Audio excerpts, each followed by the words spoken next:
WordSift is a really neat tool that can be used in a variety of different ways. The first step is to find a text online that you're going to use. So I've chosen the Gettysburg Address. It can be a longer text. I just chose this one. So I'm going to copy the text, go back to WordSift. I'm going to paste the text in the box and click Sift. I've been getting this, but you click back and do it again, it usually works. Alright, so I have a word cloud now automatically created at the top.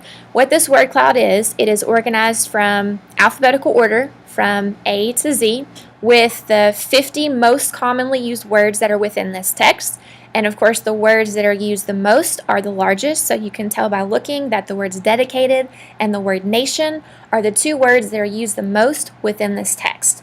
So there are several different things. There are some options down here. So let's say that one thing I want to do, I'm a language arts teacher, but let's say I want to make some connections to social studies. One thing I can do, I can click on social studies, and now in orange it has given me words that I might find in common words that I might find in a social studies text, words like nation, government, civil, liberty. And so maybe I want to have a discussion with my class surrounding some of these words.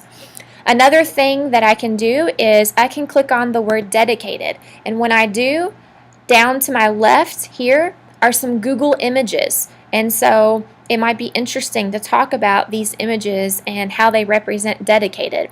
To my right, I have a visual thesaurus where it is giving me words that are related to the word dedicated. For example, devoted.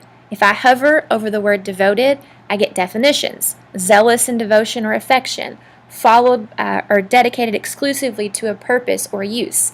If I hover over each of these synonyms or related words, then I'm going to also get definitions for all of those. I could go back up to the top and choose any of these words that I want. If I want to choose conceived, then I will get the same thing. I will get Google images on the left, and I will get a visual thesaurus on the right.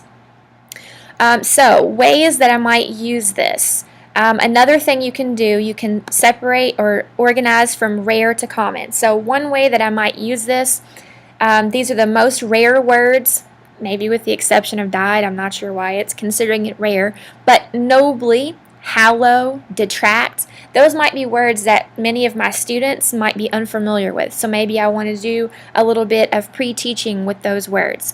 Another way I could use this is maybe I want to use it as prediction. So we look at this word cloud and we say, based on the words that you see in this cloud, what do you predict that this text will be about?